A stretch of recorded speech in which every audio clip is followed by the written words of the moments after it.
there's the preview.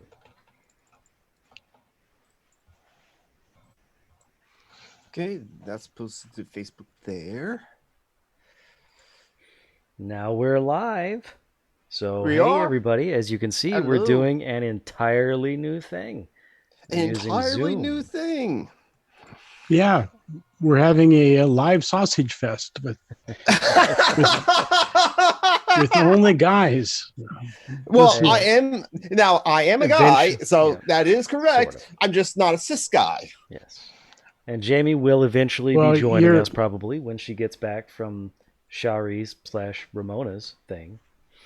Mm-hmm. She's just getting food. Yeah.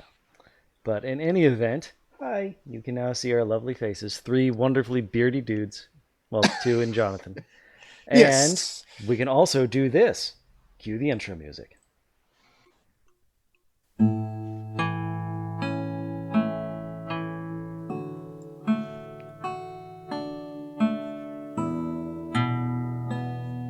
Are we supposed to hear it? Can you not hear it? No. I can't. Well, can the audience can? I forgot to share.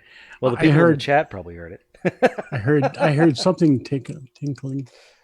Yeah, I heard like a computer notification. It's like, let's see. I'll try that again. Advanced computer sound only. Share. Now it should work. Now you two should be able to hear it as well as the people in the chat. Okay, yeah. Okay. But there's also in the future the ability to share things on your screens. So if you want to share video clips or YouTubes or articles or things like that, you can share. I cannot because it makes the OBS go completely wonky and it looks like garbage. Yeah, but not porn, please. Yes, not porn. Not even tentacle porn. Yeah. Yes, you have to warn someone like me to not share porn on like a YouTube or something like that. I already share too much as it is. It's an arm's reach from me. Yes. And as to where Julie is, she is not feeling well. She got sick. She did her best to overcome the sickness with soup, but she's not feeling well, so she will not be joining us. So instead, she's napping it off in France, getting over a cold. That's all. And Jamie is doing something with food and a girlfriend. I'm not sure. Possibly a girlfriend? I don't know. I don't know. If she's joining us, she will be here at another time. So I'm not sure where she is.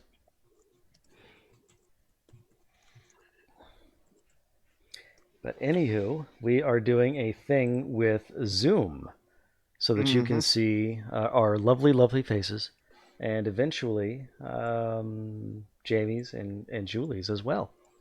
I don't know if like Jamie has a webcam though. I do not know. If not, she can draw a picture, or you could draw a picture, or Julie could, or anyone could, and do a thing that way then. Yeah, well, yeah. With Zoom, we have the ability to have our avatars as well. It's just you just gotta like do the thing in order to like set that up.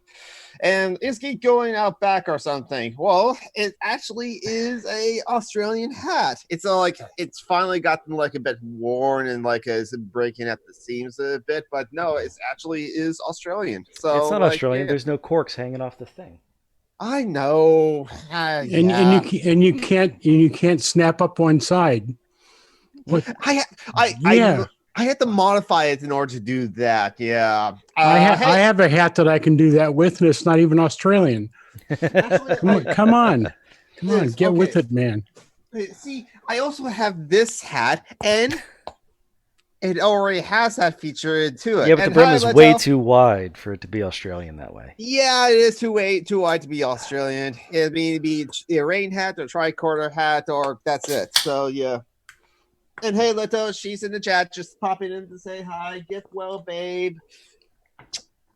Kisses to Leto. And it's like, yeah, we almost got like all the regulars. We got Marty in the chat. Hey, Marty. And we got Phoenix. Hey, Phoenix. Hope you're doing well. And Ruth is in the chat too from last time. Okay. And we can do all sorts of things. Well, you guys can share stuff. So if you wanted to, you could bring something up in your computer and share it so that the chat could see. And it would take over the entire window if you did that, so it would be easily legible. But I can't because OBS freaks out when I try. Mm-hmm. For example, this is what happens with OBS. If I try to, let's see, share, let's see, basic whiteboard. And now I'm drawing, or, oops, there we go. Now I'm drawing, and you guys can't see. Don't do it. Don't do it, John. You're you're doing it. Oh, you're not doing it. I am doing it. You just can't see it. I can see it. No, I can see it. Yeah, you can see the picture I'm drawing. The people in the chat can only see that the video is going cuckoo bananas. They might be able to see the bare outline of the penis I drew, but for the most part, okay. they will not. I'm relieved. I thought you were doing boobs. That's a strange function with. I was hoping well, for organic chemistry. We had a pre-show tech test about an hour and a half ago, and he tested that drawing screen there, and he did something that I think was supposed to be eyes. It was a face, eyebrows. Yep. But he started out with the two eyes with the pupils, which obviously looked like boobs. It looked like boobs, and then he started drawing, the eyebrows and the mouth and stuff. He's a shit drawer, but Well, nobody's good at drawing with the mouse. That's worse. You have to really practice at that, and it's and that's the kind of thing for I remember hearing this conversation with my brothers, because there are some people who just and did not acquire that talent to draw with hand or to draw. Amber Alert. What's going on? Or it's a test, or is this an emergency broadcast system? That's what it sounds like. It's one of those two. So hopefully there's not a hurricane coming through where John. It is an Amber Alert. Aha! Oh, now you know what to do. Now what you have to do, in that video, well, you're doing the show right now, so you probably wouldn't do it, but if you're just playing video games, you would see the end, just drop the phone, drop the controller, just grab the phone, run out the door, and everyone else who happen to all be guys. And there's the car, and you see it, and you go chasing it. Yes. Yeah. I saw that on Twitter. I think I'll find it and paste it in the chat at the very least. Oh, then again, I'll have to find it, and who knows where it will be. But yeah, I got the Amber Alert twice because I have a brand new phone in addition to my old crappy phone. You're probably one of the few people in the world that still have a flip phone. Yes. Do they still sell those? Yeah, it's for a pay-as-you-go shitty Verizon plan. Yeah, there should be that kind of option for people who just need something right now and just need something to answer and receive calls and text messages. Because honestly, for a lot of people, that's all they need a phone for. I do like having a computer in my hand where I can watch Prime videos on so I'm on the bus and stuff like that. But I can't I can take pictures of my cat, but it would cost $1 to send them to myself with this. Yeah. Whereas with this, I can take pictures and video of my cat and upload it directly. I haven't done that yet. I have taken picture and video of my cat, but I haven't uploaded it.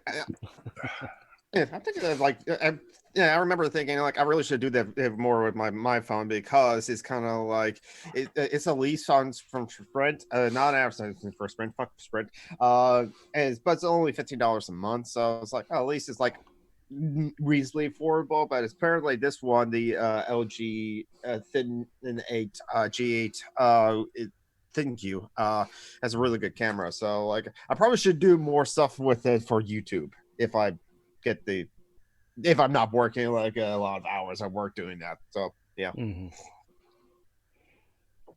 So how has everyone's week been? Week I do that thing where I go to work and talk at people for hours on end, and they sit there and try to stay awake and mostly succeed. What, you succeeded talking at them, or they succeeded staying awake? I succeeded talking at them. They mostly succeeded staying awake. Is it because of you that they're trying to fall asleep, or it's just a normal thing of just like they mostly don't actually care about the chemistry that much, and also it's early in the morning, which is tough. It's easier to stay awake when you're standing up and talking than when you're sitting still and not talking. So. Yeah, I can definitely see that. Also, this week has been review for the test that's coming on Monday, so nothing new happening, which makes it tough for them. Yeah, it's been a busy week for me. I put up my winter bird feeders. I took down my hummingbird feeder last week, and I was feeling the loss of, the connection with the bird kind, with the avian brothers. And so this week I decided, well, screw it. I'm going to put up my winter bird feeders and bought some seed and some suet blocks. So I put those up, and that was satisfying. And now birds are eating it. And it rained for a couple of days straight. I mean, literally straight. Like for a day there'd be no break, and then there'd be a little break, and then there'd be another day. And it's doing it again today. So I've had a very busy week, very busy and fulfilling week of retirement. So what's the difference between winter bird feeders and regular bird feeders? Well, I only feed hummingbirds during the summer. Okay. So you took down the watery, freezy things and put up things that can't freeze. Okay. Yeah. Ooh, Phoenix is here. So I feed seed during the winter. I grow sunflowers, and they're at the point now where the blue jays have started to eat them, and which means the blue jays are back in our area. And blue jays are surprisingly big. Mm-hmm. Oh yeah, they're almost crow sized. They're bullies at the feeder, that's for sure. Yeah, when you're the bigger bird, do you have like the power to just like to put fear into the other birds or like push them aside? Yeah, I remember back at my parents' place, a hawk killed a blue jay and ate it.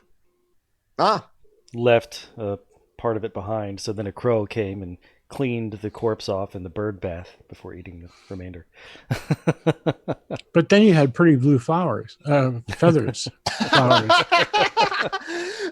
So there's always a good side to it, I think. So there's nothing wrong with like things just dying or just like things killing, which is why there's a good thing to like killing all the corporate like CEOs, especially for climate change. And landlords. Yeah, and you can feed their corpses to the corporates. And then use their feathers for, yes, we can line our nests with dry flies. Yep. It took us that long to get to killing landlords, and this time I brought it up. Well, I brought up killing people, and yes.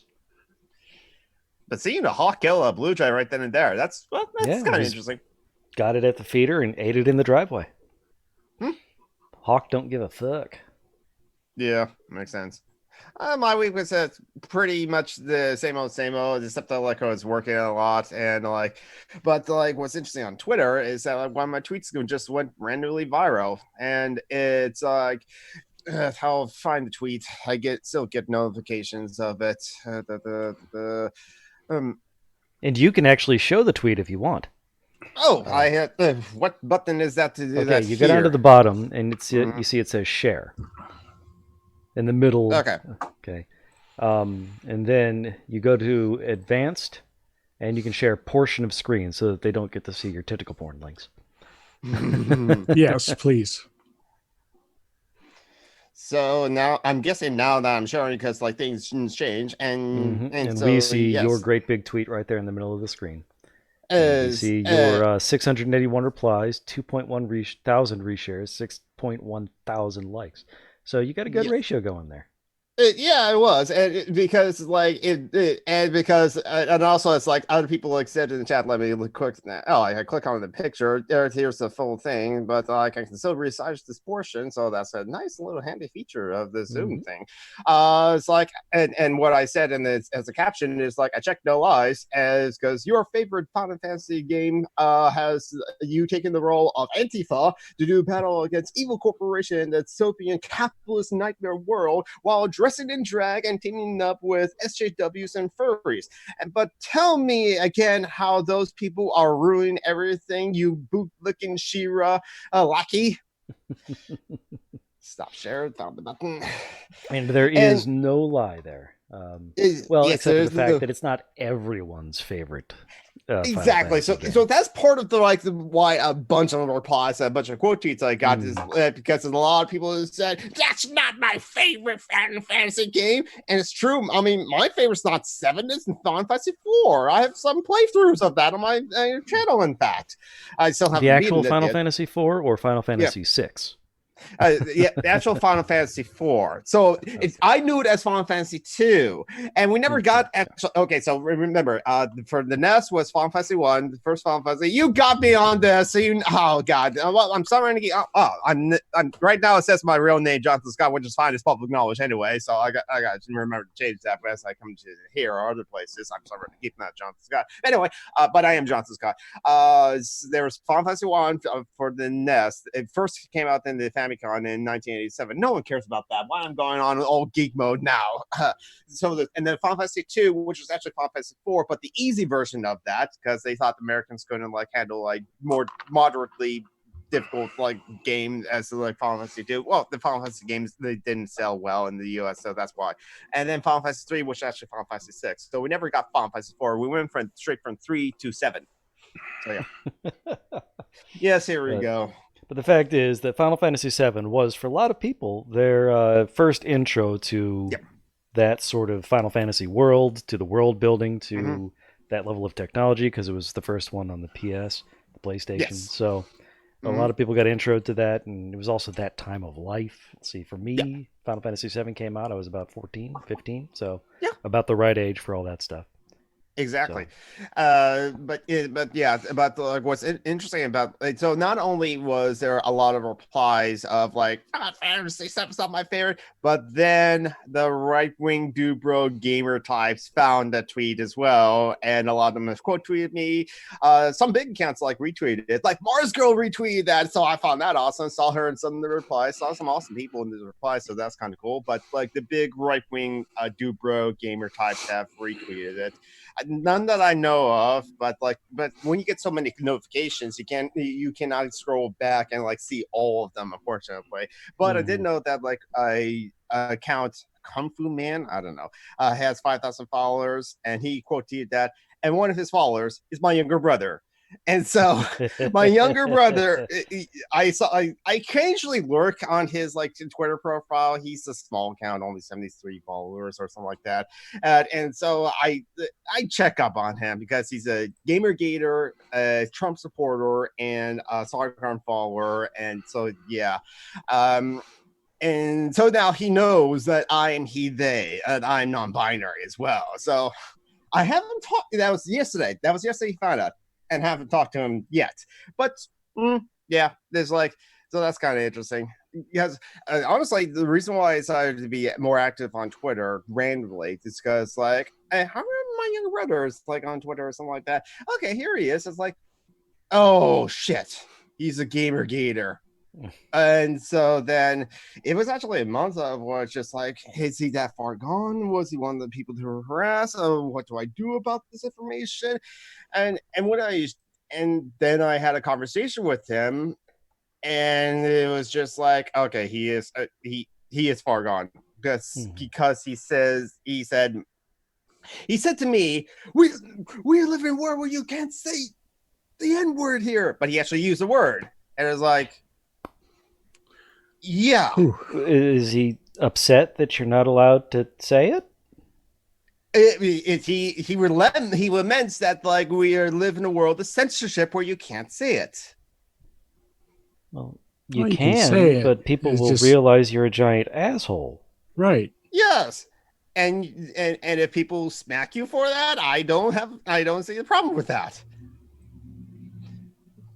So so that's why I don't talk politics with him. So that was back in 2016, and that's why no plan for my brother. I agree. So that's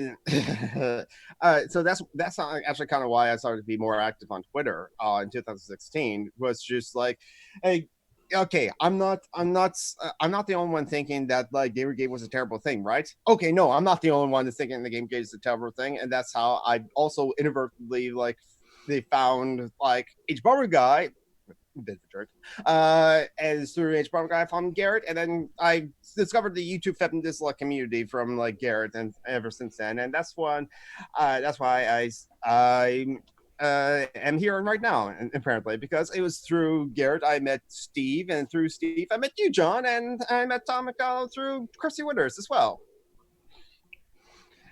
So yes, because of my younger brother, I am now a feminist, I am now a socialist and an anarchist, and I'm now queer as well. So thank you, younger brother, I guess. I guess. Being a Nazball, wait, is Nazball the right term? Well, him being a right-wing kind of a douche drove you into anarchism. He was definitely anti-feminist, because I remember, I don't know if he still subscribed to some of his channels, but some of the channels he did subscribe to was like Thunderfoot, Chris Raygun, Sean Head, Bearing, Undoomed, and not Sargon's main channel, but Thinkery. So it's kind of interesting. Oh, I was totally wrong about Nazbol. I thought it was some kind of Nazi boy thing, but no, it's just straight Marxist, up Leninist Germans. And Nazbol is like something else. I don't want to talk to Nazbol, so I don't know if I ever met Nazbol or talked to Nazbol. So I was like, no. So no, my younger brother's just a dude, bro, gamer, geek, anti-feminist. That's the best way to say it. Wait, what's a Nazbol? Short for National Bolshevism. Yeah. So it's kind of like a tanky, where it's kind of like it's like authoritarian leftist, but it's like a extreme type. So nationalist, statist, leftist is what it's claiming. Well, that sounds interesting. I think I might enjoy looking into that. Since I am curious about all these things. And now I actually know some people who like are Marxist, Leninist, Maoists, and I have no big problem with like Marxist, Leninist, Maoists, other than of course the ideological thing is like I don't agree with like a state. It's just like it's a oppressive like institution, and I can see the arguments for why like we maybe needed to do transition from our current capitalism system to another form of capitalism and state socialism, because we just go from corporate capitalism all the way to like bureaucratic capitalism and state socialism. That's how I see state socialism. But but like Marxist, Leninist, Maoists are kind of like a former authoritarian leftist, a statist, basically kind of like leftist, as opposed to like me and John as anarchists who are stateless socialists, stateless communists. And we would argue that, like, Julie would argue that true communism, actual communism, would be anarchy, would be anarchism. You can't have communism with state. I disagree with her on that, but it's a discussion we can have. I think it's possible to distinguish, different forms of economic organization as all different kinds of capitalism or communism.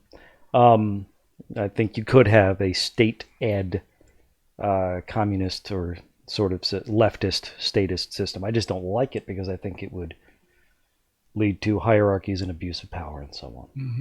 I kind of disconnect those. Go ahead. No, I was telling you to go ahead. I was done. Oh, no, please go ahead. After you, Gaston. My problem with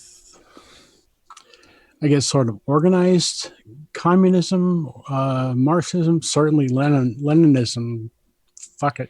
But my problem with the transitional communist state, the idea of a transitional state from capitalism to, full and more anarchic communism, is that the state is very resilient. The state model sticks around and it develops its own power. And if you are expecting to go through a period of, a state Marxism, state communism, and then move and have that state move to giving up its power and going to more local control and individuals and groups controlling. I don't think that's going to happen. I think what you're going to wind up with is something like the founding fathers in this country, who developed an idea for localized democracy, with the common people having control that's delegated and that can be rescinded, and then see what happened. The state gathered power, and we're at the point now where people don't matter, except corporate people who do. Corporate people are people. People are not people. Yeah. So I think corporate people should go to jail. Corporations should go to jail. The whole fucking corporation. Board of directors for sure. Shareholders, that's the corporation. Right. The corporation is not the people who work in the factories or the the workers in any situation. It's the people who make the profit. It's the people who own it and run it. Those are the actual. I mean, if you look at the articles of incorporation, they don't include the workers. They include the board of directors and the shareholders. Yeah, I believe. I remember sort of tossing around an idea in my head about a sort of dystopian future fiction. Corporations have taken over the world, and now all government is turned into this feudalized sort of corporatocracy. Everybody lives in and works for their entire life a single megalopolis corporation sort of thing. There's a lot of good sci-fi about that. Yeah. And the heroes are girls sci-fi. pretending to be terrorists so that they can get in and just sort of hack into the CEO's thing. And while they're in there doing the hack, the CEO makes a little speech about how their little bit of terrorism, if they kill him, he'll just be replaced by someone else. And he has sympathy for their goals, but he can't do anything because they would just replace him with someone who would. It's all about the profit. And this was before I heard about the CEO of, I think it was Exxon or something, saying exactly that to a group of protesters about climate change. Yeah, that was like in a documentary video, which Duncan Flowers showed a clip of in his like video essay of like who has the power, and like critiques on like Foucault's analysis of like power structures. And so many liberals, I would hear this from like other patrons of like these shives, like most of whom I actually think are good, well-natured, and like well-meaning and stuff like that. Just don't yet understand like my criticism for like capitalism for the state, and then because a lot of people don't understand like anarchist the criticism of capitalism in the state and all that, but they just think, they honestly, I don't blame them either, because when you think about that in a lot of our fiction as well, I remember I have to like bring this up in like somewhere, I'm sure, and even on our fiction, we still think of this of the hero like myth of the hero thing is like the one person who is going to like save the day. And unfortunately, we like to think that like in this world, you just have to get the right person to be president, and we kind of like are more focused on that, unfortunately, when it's actually, which I do understand that's actually in this country, the White House doesn't have that much power. As commander-in-chief, they make executive orders and sign or veto bills, as well as like choose cabinet positions, as well as to choose like who's the head of like this department, and this and like that. So they still have some power, but they don't have they like the massive power to like actually make legislative change. That has to be done with Senate and Congress, unfortunately, in our system. But people think like, no, you just have to to get a generous person, the right person, be a CEO of like Shell, Exxon, and stuff like that. But like you said, like no, they only care about the profits, and so it's a whole organization, it's a whole system that has to be like dismantled in order to actually like stop our progress towards climate change and towards like other things. Yeah. But what you what you hate billionaires so much? But what, do you have a problem with small business owners in like my own town, my own province, and stuff like that?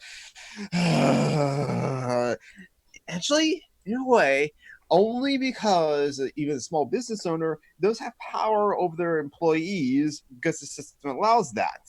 But it's not because of that individual person who owns the business, honestly. And small business owners are just like petite bourgeoisie. Julie's not here, so she's not going to like scream at me for like not saying the French correctly.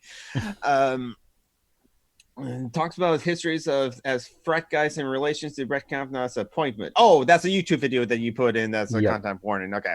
I was like, wait a minute, are you content warning about us? No, okay, no. Because like I don't because like maybe us as frat guys, okay, I may see that other relations. Like what? Oh wait, not as we're gonna no content warning as long as you're signed out of your porn, all of your porn accounts. And I'm not going to reach to the porn that's like in arm's reach either. And so no, I won't do that unless people ask. I don't know. No, don't. Okay, guys, don't ask. Gals, don't ask. And NBs, don't ask. Why you gotta be so esoteric about your porn, Jonathan? Just go for good old fashioned girl on girl. God. Actually, I do have some of those. Jesus, all right. Well, some of them is the guy that turns into a girl. I can dig it. Yes. Hey, moderate content. Hey, God And so, okay, yeah. A liberal comes to me on Facebook usually. Why do you hate small business owners? Okay. If the small business owners decide to make their business a cooperative, awesome. That would be more in line with like what I like to see more businesses do. Just like give it over to the employees and basically have everyone that works that business own that business, be it a cooperative, and then it would be much more akin to like socialism or anarcho-socialism, and I would like to see more of that. So if there are still business owners, then they kind of still have a little bit of like power over their employees, only because the system gives them that power over their employees. And I've heard, I think it was, I can't remember if it was Season of the Bitch or Backtalk or some of the other podcasts I listen to, but one of them talked about trying to set up an anarchist, non-hierarchical sort of business where the employees all own it. And they went to talk to lawyers about it to help them set it up that way, and the lawyer's like, yeah, our system doesn't really let you do that. It's not really a thing. It's really hard to set up a genuine cooperative in that way. Yeah, I remember a live stream that American Johnson, bit of a jerk, but he's not high on my shit list. He's actually just pretty low on my shit list. Still like American Johnson a lot. Is American Johnson did the stream. This is not the stream with Destiny, so though I did watch that one live. So like, no, this is an earlier stream, much earlier stream where he did with Political Dice, or like maybe he was like doing a stream with someone else and Political Dice was moderating it in a way. But it was basically a Democrat socialist kind of person, so like mostly liberal, but like not fully into like anarchism and socialism. He doesn't think that works, and of course, American Johnson being a narco-communist, he calls himself that. American Johnson has said that it's very difficult in America to turn your business into a cooperative. It might have been him. Yeah, it might have been him. Yeah, just like just below Peter Coffin. The American Johnson is below Peter Coffin, but that's because Peter Coffin is pretty high in the shit list. It's in between like American Johnson and Peter Coffin are like definitely all the standards for like Peter Coffin. So if American Johnson like stands for Peter Coffin, then okay, then American Johnson goes higher on the shit list. But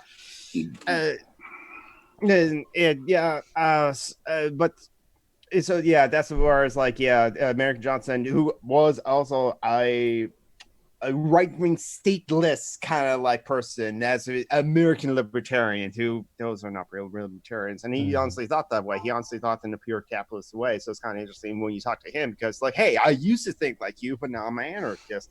But yeah, that's where in fact, he used to be a small business owner. Yes. And he, even though his like business was struggling, he still thinks that like he was still thinking like, but I own this. This is my thing. The workers just work for me, and it's just like, so yeah. Okay, I'm not sure about the structure you're talking about. The legal issues with setting up co-ops. We have a lot of co-ops around here, and they run businesses, pretty decent sized businesses. And I'm wondering what the issue was when this business you were talking about, this bunch of people you're talking about want to set up a co-op business, and a lawyer told them that it was hard to do that. Is it the way they wanted to do that? Did they want to have everybody have equal shares and I mean, equal shares as part of the co-op. Equal shares as part of the co-op. I'm not sure. It might have been because they wanted to make it easy for people to go in and out and make it genuinely cooperative, things like that. I'm not sure. It's like I said, it's been a while, such that I don't even remember who was talking about it. If it was American Johnson or whoever. Yeah, and we have food co-ops here. We have a food co-op that a few years ago actually built a grocery store. A new regular supermarket grocery store for mostly, co-op kind of health food things, but it can be done, and they run it with. Hey, Stinky. Oh, Sasha! Sasha is almost like is Sasha a fully grown cat now? He is, let's see. I got him, he was maybe 4 weeks old back in July, so August, September, October, so he's maybe 4 months old now. He's still pretty small. So I don't know how much bigger he's going to get and so on, but he's got an appointment to get his nuts cut off on the 22nd. But does he know? No, he's a cat. It'll be a surprise for him then.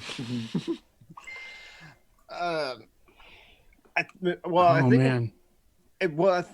think the problems that the American Johnson talked about in his like talk on the like Political Dice channel on that stream is that you have to go through a lot of red tape and a lot of hoops just to like add another person to say the board of directors of a company. So that's part of it. So that's why structurally it's kind of like is restrictive in to easily form a cooperative.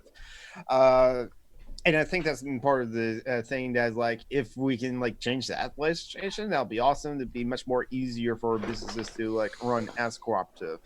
And yes, now live, Sasha. Sasha, what do you think about like small businesses becoming cooperatives? I hate it very much. No, let's see, that's French. He is Russian dog, Russian cat hates very much that American law makes it difficult for business to cooperatize. Now, Sasha, you're very young, so you probably don't remember much of the USSR, but how was life like under the USSR? Because, like, America has their own imagination of the USSR, bread lines mostly. Honestly, it's like mostly bread lines. It was very cold. We did not care for it. It was very much hierarchical. We must destroy all hierarchies, no matter what they claim. So you are an anarchist, but like what? Not that like you are a specific kind of anarchist where you only follow the teachings of like one anarchist, because most people don't do that. But like, what are the anarchists that you listen to or read or read? Right now he's playing with the dog, so he cannot answer. Okay. That's why he caught my attention, because he's been very aggressively jumping in and out of the cat door in my bedroom. I see. Olivia loves the accent. Oh, I do my best. I like to do accents on whatchamething, my Dungeons and Dragons Good Lord. Cat podcast. So, when I'm playing very elfy, I'm being very southern because I decided that elves are southern. And now I'm playing a dwarf, which of course means he's French.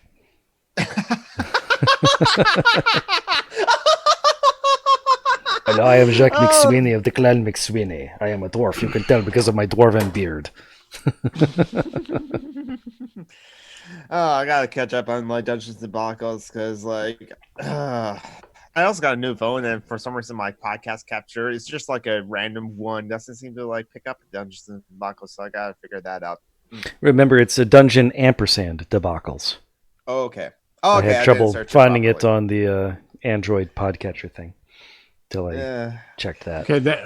Okay, I was distracted. Is that your podcast, John? Mm-hmm. The Dungeons and Debacles is the D&D podcast I do, where we play an evil party. Has that always been the name for it? Mm-hmm. Yes.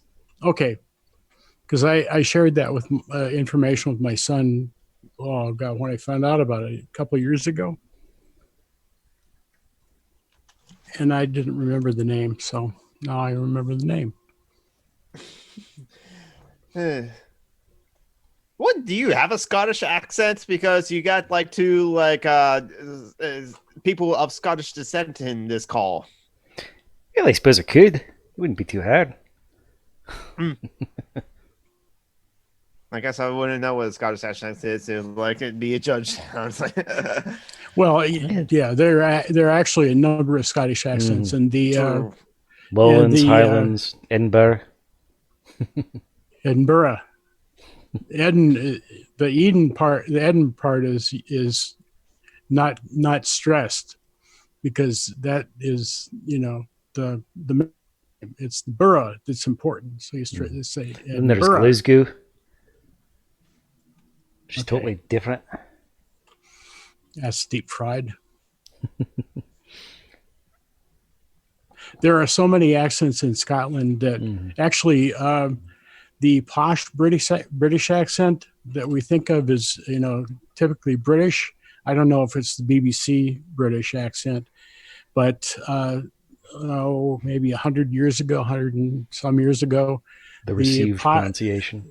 the posh British, what we consider the posh British accent, was actually derived from the accent in Inverness, Scotland, which Inverness is the biggest city nearest to where my great grandparents came from, on the coast of Scotland, next to Skye, across from Skye. Mm-hmm. I absolutely can't do Welsh. I know that. Every time I try to imitate the girl from Torchwood, it just completely goes to shit. Yeah, Are we in Scotland? I've been chasing young wee lass with a heel and dale. Okay. I can imitate all sorts of accents from Doctor Who, but not Welsh. Not horribly bad, no. It's better than I can do. Oh man, I can do voices for sure. I can do imitations of people, but I'm not. I just I have to think of. I think that's the problem with me, is just I have to think of a person to imitate in order to do that accent. So it's not the accent itself. I have to think the person to talk because I can certainly talk like Bill Clinton, because he always talks in a very direct and very particular kind of very conscious kind of mannerism and cadence. I think that's the thing that I try to find in people in their manner of speech in order to do an accent, in order to do not an accent, an impersonation, because I did not have sexual relations with that one girl, Monica Lewinsky, but follow her on Twitter because she is awesome. But yeah, no, it's I gotta I think it's I can do that. I just have to practice at that. And I just haven't got to practice at it. And I guess it's also there's a bit in my mind. It's just I don't want to screw it up. And well, I tried French and I screwed it up because Julie yelled at me for that. Well, Julie would yell at you for anything. Not true. Yeah. Don't sing, Jonathan.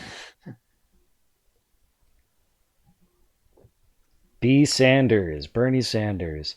He's better than most of the people up there. I just he's not very good about social justice, and you can't have economic justice without social justice. I do agree with that. Yeah. I have been worried about his health. Well, the health of all the candidates that are getting up there in age, even Warren, and with his recent heart attack, that makes me nervous. We would ideally like to hire somebody for the job of president who can be there for ideally 8 years if they're doing a good job. And I'm not sure that Sanders is up to that. And I don't know about Warren. But I don't know who else we got because, we go to Kamala Harris and might do some decent things, but she's a cop and problems with that. Got Andrew Yang coming in doing the neo-lib thing. It's like, hey, how about universal basic income if you give up your social safety net otherwise? Yeah, which is exactly what leftists have always predicted about. Because liberal that's a way to transfer wealth to the rich. Yep. I mean, it's only $12,000 a year under Yang's proposal that goes to the rich that they don't need. But that comes out of the pockets of middle class and poor people who have to pay the tax, carry the freight for that. Then let's see. There's 24. They're all forgettable, but none of the candidates are super duper awesome. I think Bernie's furthest left. Yeah. Also super old. Just had a heart attack, basically. Yeah. Well, it was a heart attack. They called it a heart attack. Yeah, that's the interesting thing is, like, I some people have said that they're unimpressed by the campaign line about, like, Bernie Sanders' heart, and it's like, I don't know how I feel about that because I remember back in like 2000 when the running mate, it was just the running mate of like George W. was Dick Cheney, and there was always that at that time because Dick Cheney had like a heart problems. It was always wondering, it's like, do we really want a vice president who like has heart problems? And that was part of the thing that like people talked about that was in the discourse, and so we have always kind of like had this kind of like is the person fit to be the president? So when John McCain was running again, and this time it was the Republican nomination for the presidency, he put out his bill he put out like a health bill that said like, hey, I am good to clear to like be the president. Now, of course, my policies are like worse than they were back in 2000, of course, because I changed my policies to be more like presidential for the Republican nomination, and there's a whole bunch of problems as well for being a Republican as well in this country. But hey, good bill of health, and well, he would have made it. Just barely, but he would have made it. Yeah. Except that his vice president was Bumblefuck McBeauty-Stan. Sarah Palin. Oh, yeah. Her husband just divorced her, by the way. Since we're gossiping. Yeah. Yeah.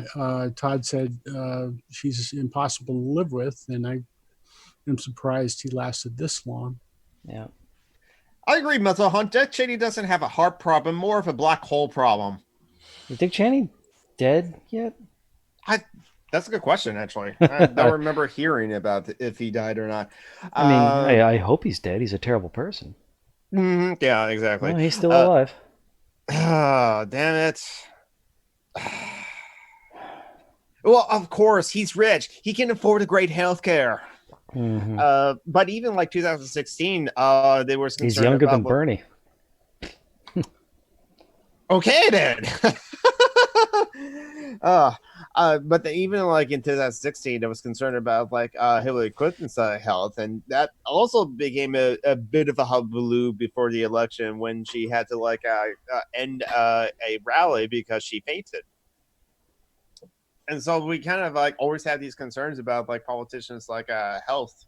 And I don't know about like how I feel about like Bernie's campaign, not mentioning that he has heart problems, and then his absence was not at first not been told that it's because of a heart attack. I don't know.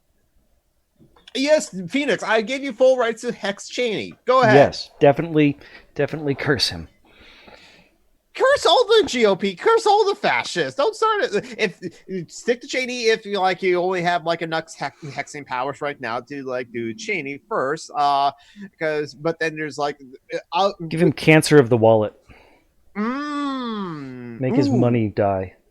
Ooh, yeah. Why not start with Trump? I mean, it would be piling on, but pile on the fucker. But just I like the idea of making the money disappear, because like after a certain point, money is just like, especially when you get to like billions and trillions, that's just running like up the score. Yeah, it's just extra zeros. And remember, people, it's like, I have to yell this on Facebook because I constantly get one person who like pedantically like replies and comments and asks questions to my posts, who, oh, what are you concerned about the national debt? I'm an anarchist. No nations, no borders, no fucking wealth hoarders. I don't care about nations and national debt. I am a communist. I want to live in a money society. So yeah, just like make the rich people's like monies like zeros at the end of their money, just like disappear and see how they react. Jeff Bezos, you only now worth $1 million. Force all the billionaires to live on public assistance. I think that would be okay. Ooh, yeah. It make them have to like actually deal with like the shitty infrastructure. Take away their ability to drive themselves. Take away their cars. Because even if they have like a mansion, they might be far away from like everyone else and still have to like deal with like shitty infrastructure in this country. But some of them might live in like those penthouses in like big cities, and so they won't suffer from that. Those fucking leeches.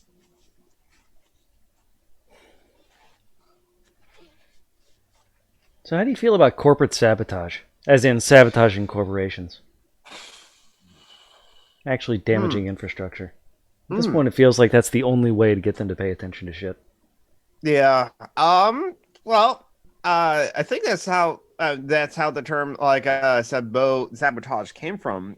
From what I learned from like Star Trek 6, it was workers, disgruntled workers who were upset with the pay, so they took the big wooden shoes of the Zabos and threw it to the machinery, so that they had to mess up the machinery and cause the company not to actually be able to make shoes and make profits. Thus, the word sabotage.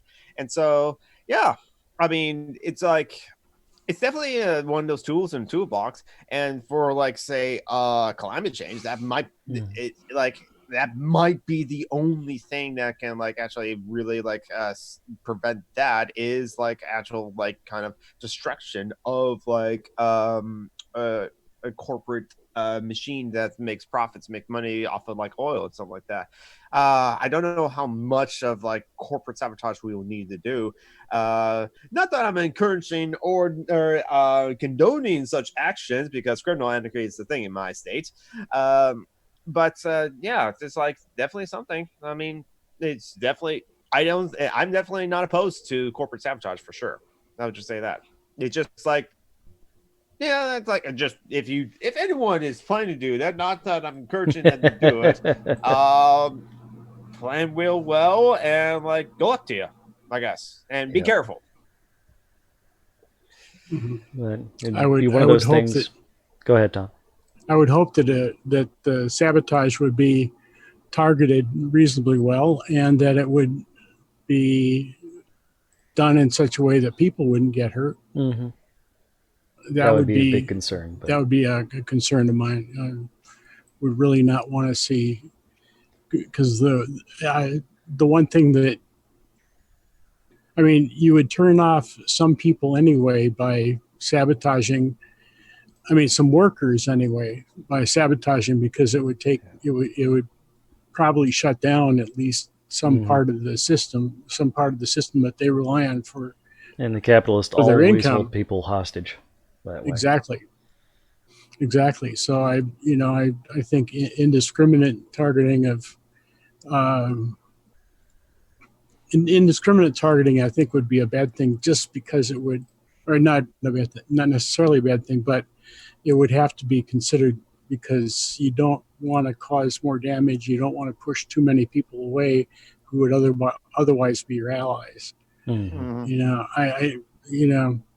It's a tricky business, because you want to say, fuck the system, god damn it.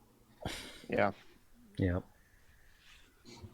It's something I want to look up more and learn more about corporate sabotages that happened in the past, and what are times that they've been successful, and times that they haven't been successful, because that's also true of boycotts and strikes as well, even general strikes. There were times where general strikes were successful, but there were times that the certain general strikes weren't successful. So that's another thing I want to look more into.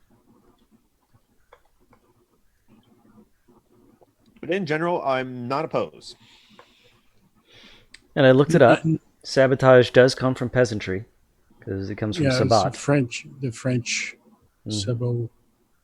Of course, the French. And again, we're talking about French stuff, and I'm pronouncing French stuff, and Julie's not here. Yeah. But what a time for Julie not to be here as we're talking about French things. But, from their traditional wooden shoes, like Dutch clogs. And so essentially sabotage means kick shit to pieces. Yep. And it's done by the peasantry. So, yeah.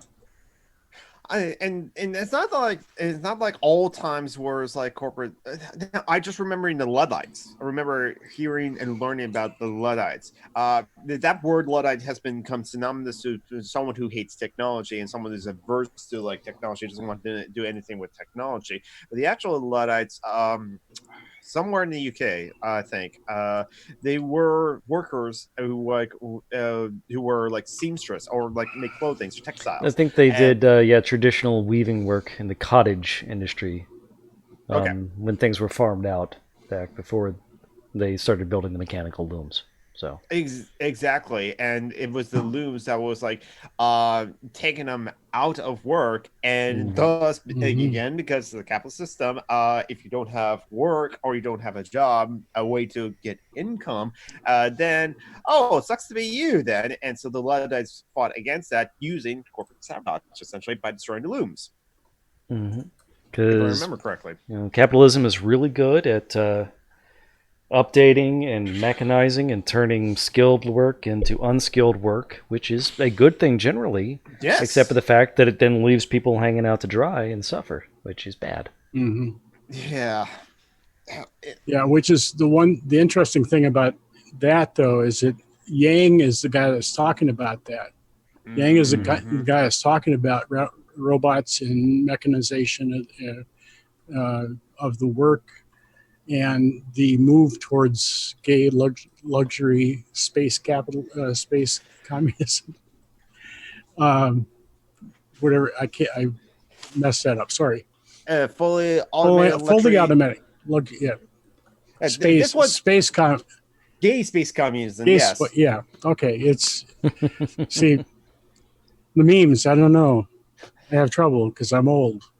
I'm not old that way. No, I got another almost half hour before that's the case. But no, he's the one. He's the main one that I've heard about talking about that, and it's a good point. It's a great point, but I think that he's not the one to be making it, because his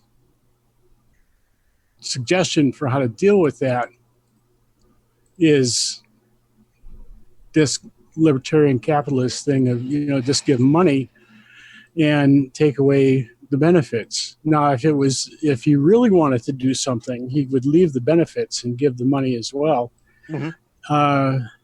because that would for one thing, even from a capitalist point of view, that would stimulate the economy no end, because all the people that got it that were, I would spend it.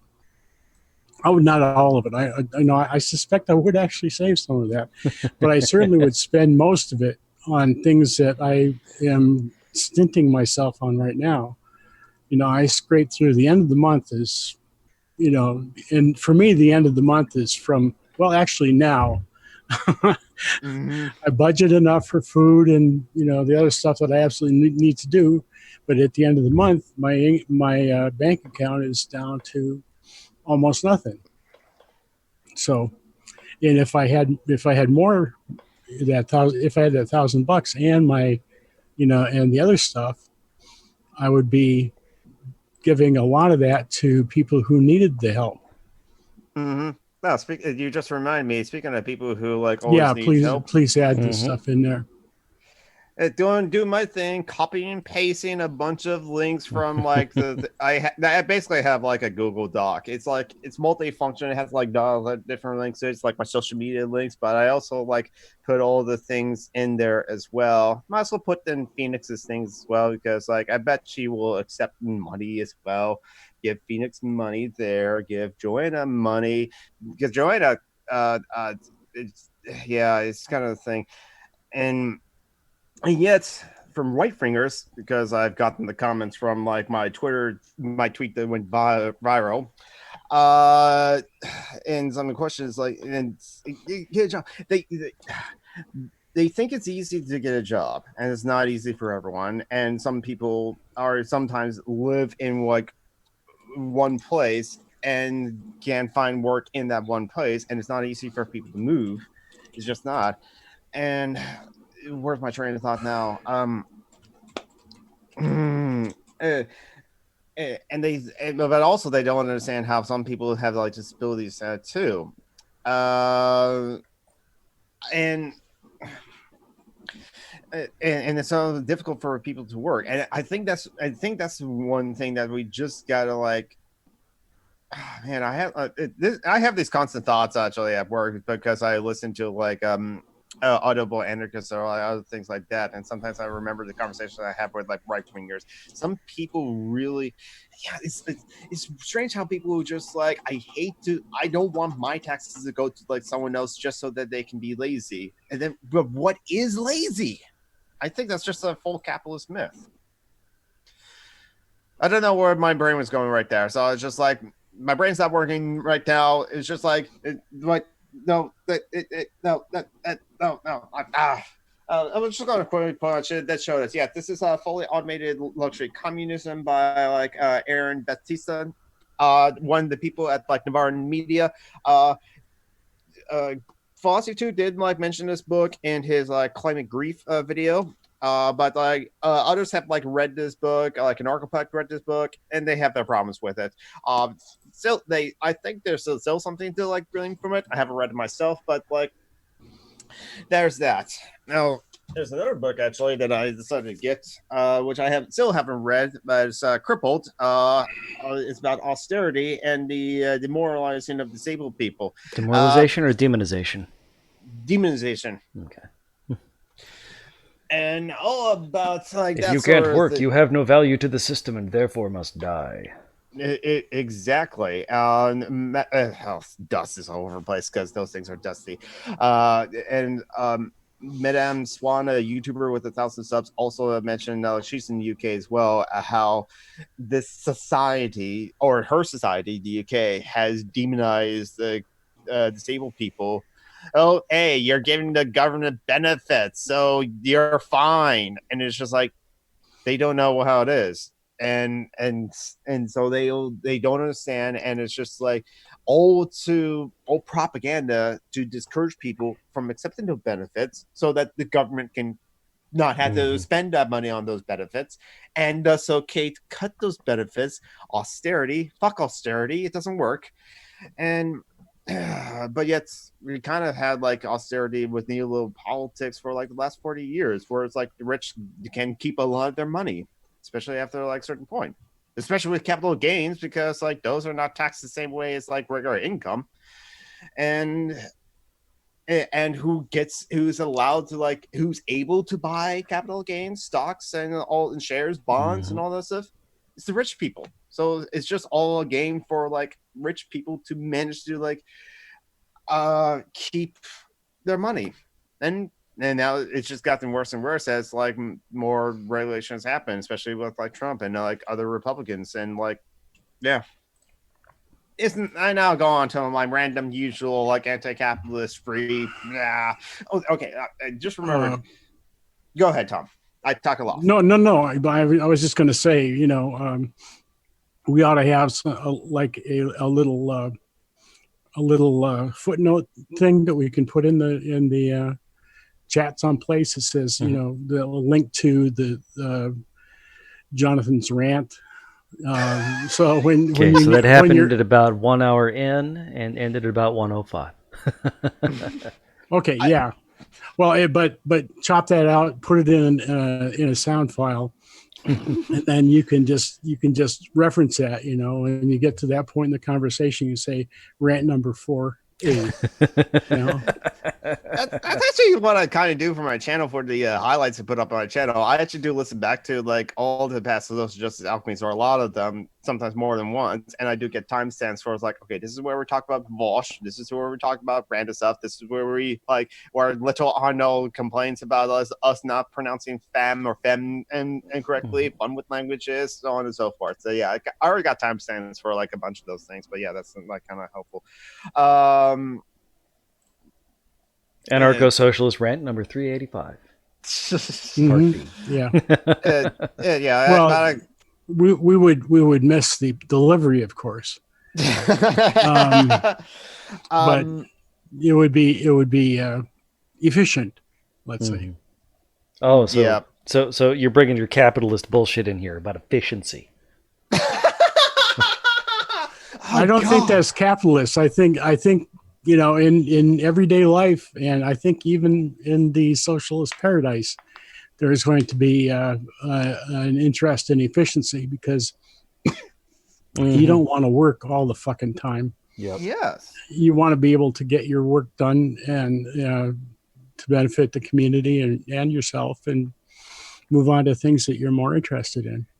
Yeah, I mean, there was like and he did last something. night at work, I was just like charging my phone, so I used my computer for like YouTube stuff, and I was like re-listening to like a libertarian socialist rants, like not a terribly old like a video like over a year ago that he made this video, recent one, about like what was it? I have to find it, but it's about work, and it's like because a lot of people always would say, okay, yeah, anarchism and human nature. I'm gonna link that and put it in the chat, because I think that was the video where it's like he found a lot of studies and how people always believe, many capitalists believe this, even like American Democrats, the original Democrat capitalists, believe that capitalism is one of the most efficient systems that they are, and how you need the profit motive to get people, to motivate people to do things.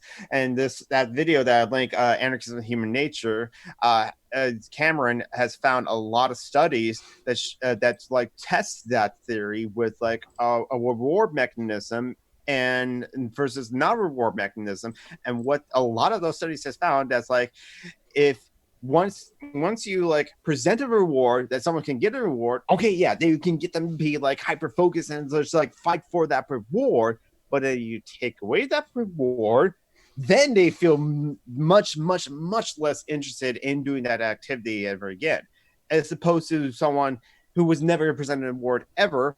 They would still do that activity.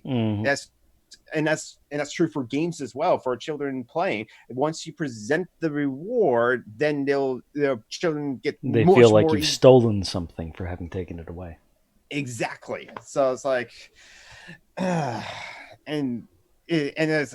but so many people will just not believe that people will work without a profit incentive.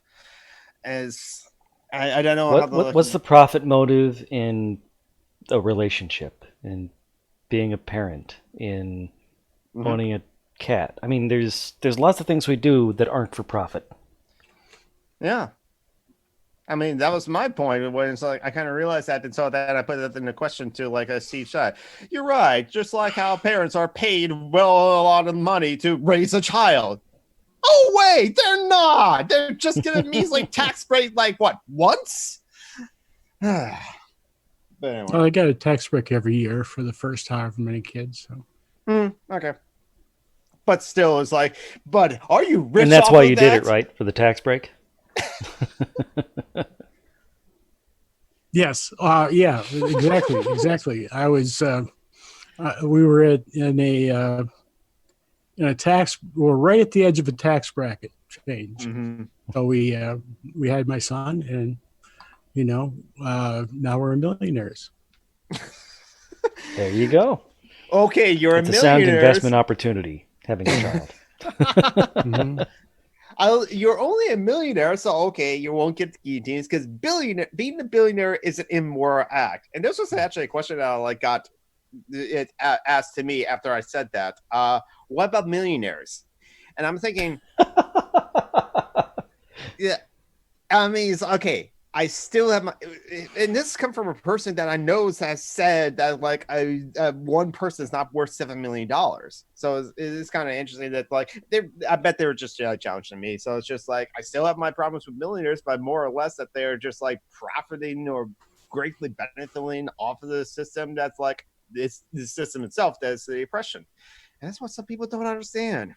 I tried to explain why David Smith might be a great guy, but Officer Smith is not a great guy, and yet I'm just condemning Officer Smith for just being a police officer. Well, yes, I am. Finally, I get just okay, I'll link you this video from this jerk Thoughtsline who did a video on ACAB. Watch that, then. Dave might be a wonderful guy who got into it for the best of intentions. Officer Smith will never be allowed to do good things. Because that's not the purpose of the job. Right. And if Dave Smith decides to give up his badge, then he stops being Officer Smith. Yes, because it's him being an officer. That's the problem. The system, not the individual's choice. But liberalism always hyper focus on the individual, like tunnel vision or Overton window as well. And just completely ignores, discards the broader context. And that's why I hate liberalism. That's why I hate liberals. It was philosophy too. So who's not high on the shit list? He's actually very low. I still like philosophy too a lot. He's actually an anarchist. I'm gonna need to actually see your fully published shit list in order. Yeah, Julie needs to make a shit list too. And I guess I can make mine because I more often than not do have the spoons to do that, and then we can compare and then Julie can look over it and we can compare and contrast. And you have to share that with me so that I know who I am supposed to dislike while I'm around you, because I don't want to offend you, but on the other hand, sometimes. I think you give up on people a little soon. That could be, and well, maybe not soon, but absolutely. When I think there's some use to people. Although you mentioned Thought Slime, you don't particularly like him and his stand with regard to Peter. Yes, but at the same time, you recommend a video of his because I think they still do good work. I think his political instincts are pretty good. Right. It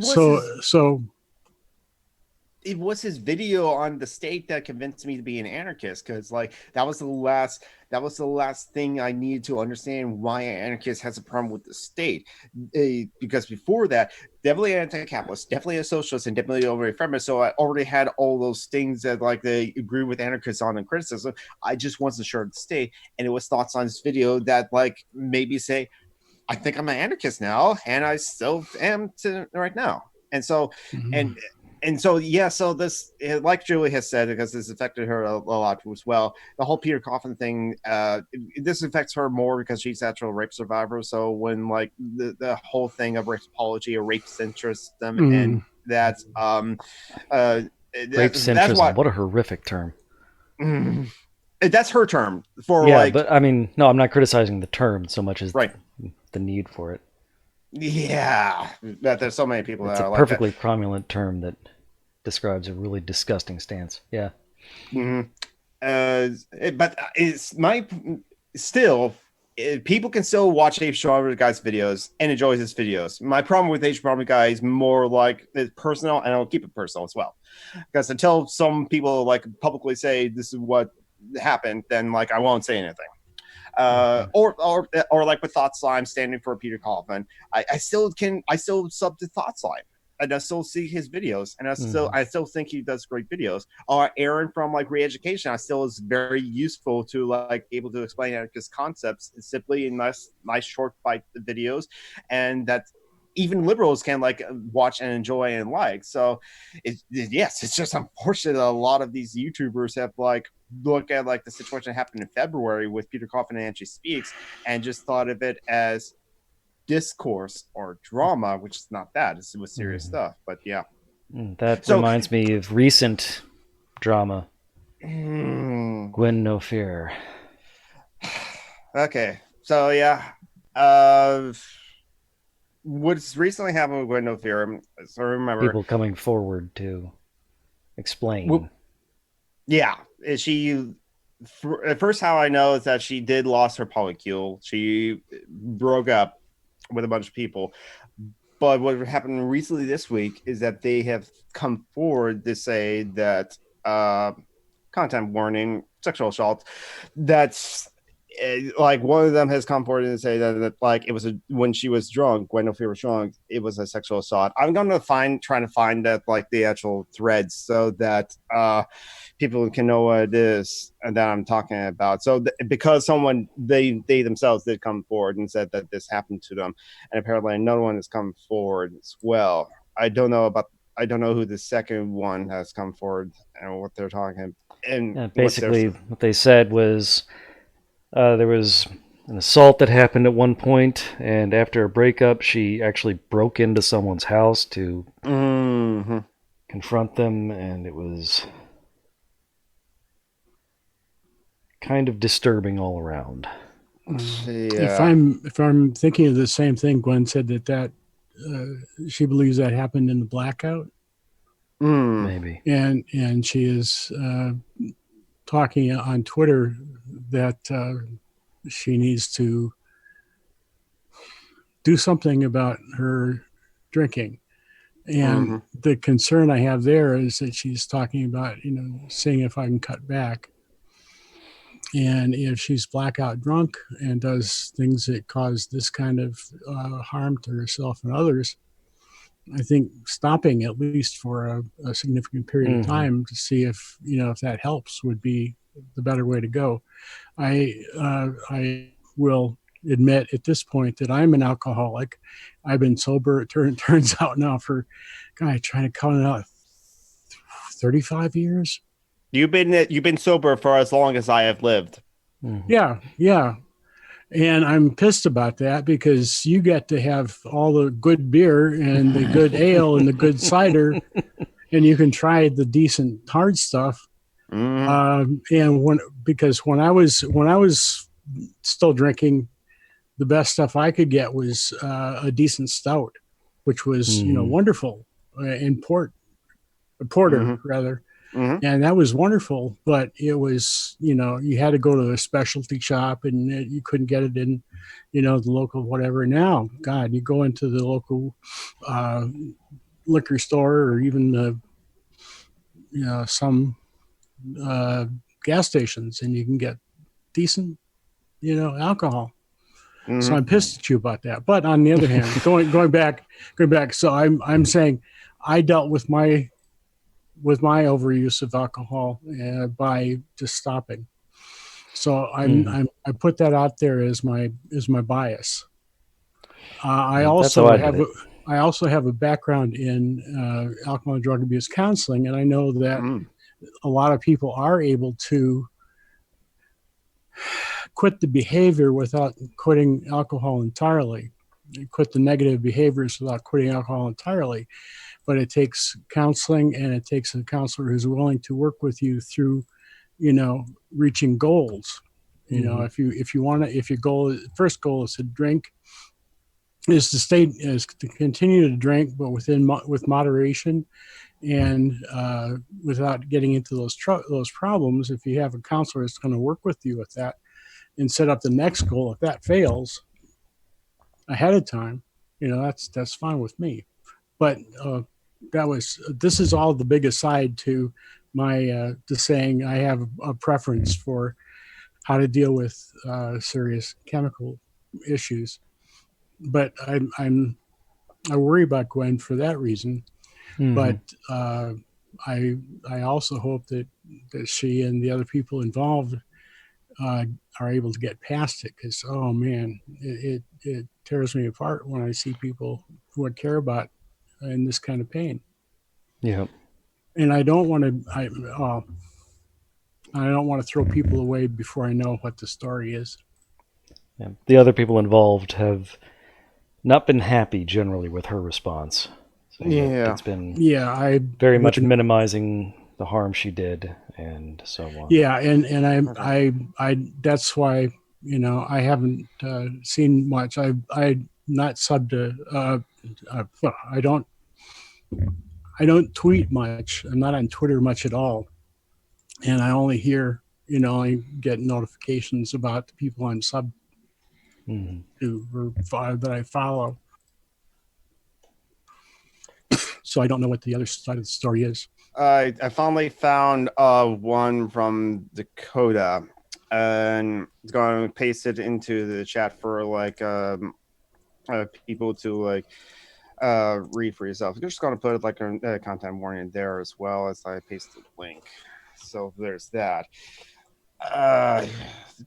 Because Kat, who was Gwen Ophir's co-host on the Tea Girls, I think also likes as part of this.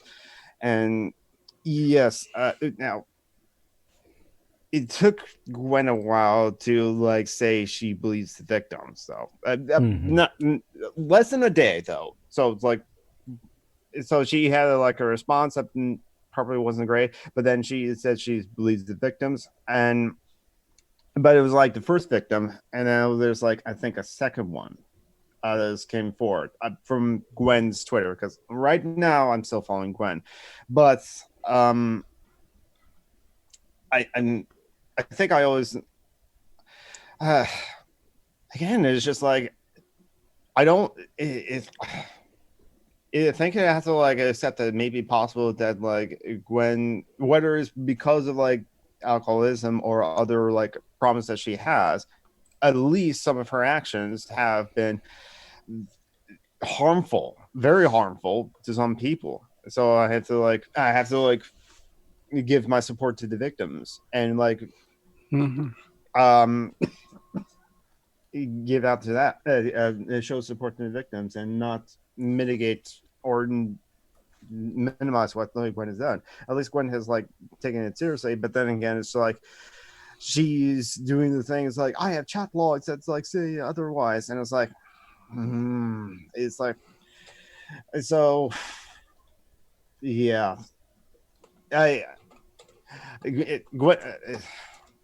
I'm just right now. I'm still a patron of Gwen, just $1. I'm still sub to her channel.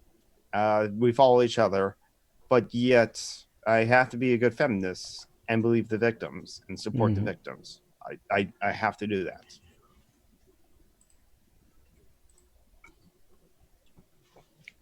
So kind of heartbreaking. Yeah, but just remember this: abuse victims do not have to forgive their abusers. That's up to them, completely up to them. And if the abuse victims or the assault victims want nothing to do with their assaulters. Everyone should respect those boundaries. And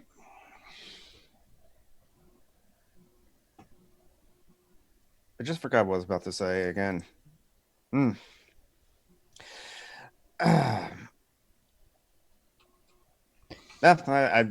don't know if I have any more. Believe the victims and support the victims.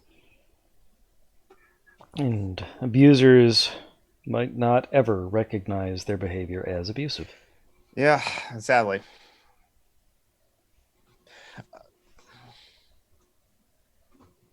And they don't need to be cartoon villains to be abusers either.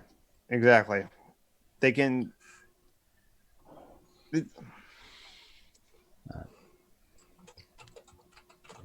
Oof a doof.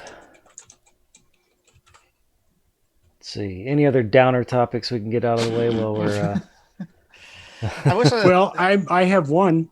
Okay, go ahead. While you do that, I'm going to mute myself and go to the bathroom real quick. Well, you're going to miss it then. Well, I can hear over the headphones. All right. Oh, yeah, so Bluetooth. People are Ruth asked me how old I was, and I told her, and I'll tell you at the end of this what I said to her about that. Mithril Hunt said he thought I was much younger, and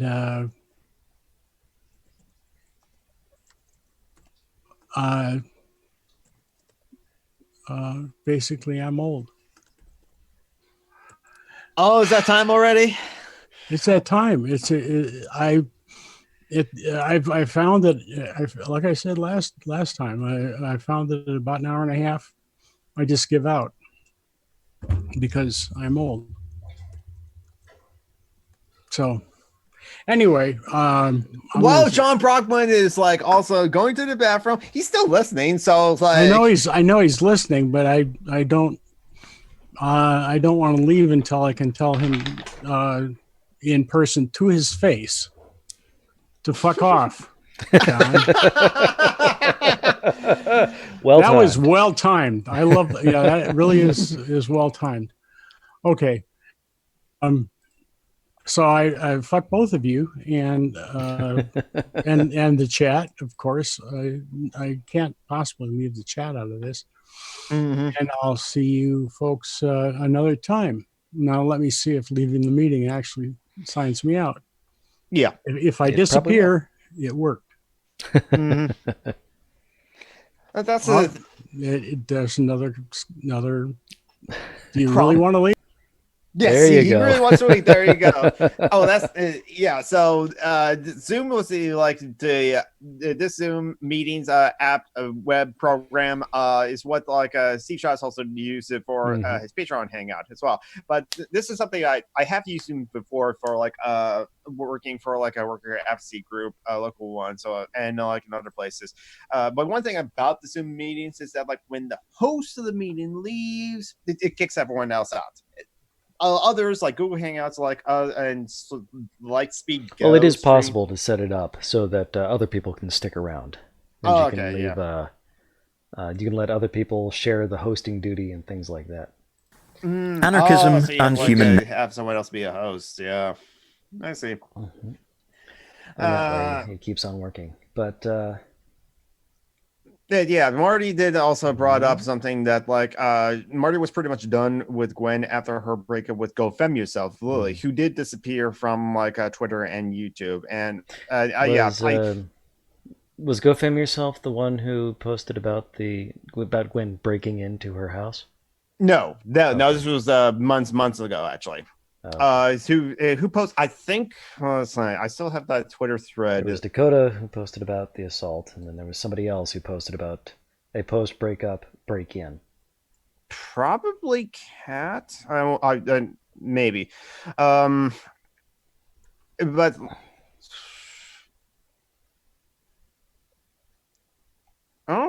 okay, yeah. Oh, okay. It was Cat that has the. Gonna paste that link into the thread. CW for content warning for that one. That's about Kat's story about the break-in. So okay, so there we go. We got like two stories now. And yeah, and because I still follow Gwen, and she likes my tweets. I have seen Gwen's take on it, and yeah, Kat was the one who said that Gwen was minimizing it and acting like an abuser in this. Yeah, and Gwen has like done like vlog videos about this in the past because months before, where like she says like I'm not being manipulative. It's part of my borderline personality disorder. So that does again. We still cannot minimize how someone's actions cause other people's harms. I think is best to like keep that in frame of mind. No matter what someone's intentions or what someone's what caused someone to do certain actions, if those actions still cause someone harm, that has to be recognized and that has to be taken seriously. And so, again, I'll believe and support the victims, and absolutely.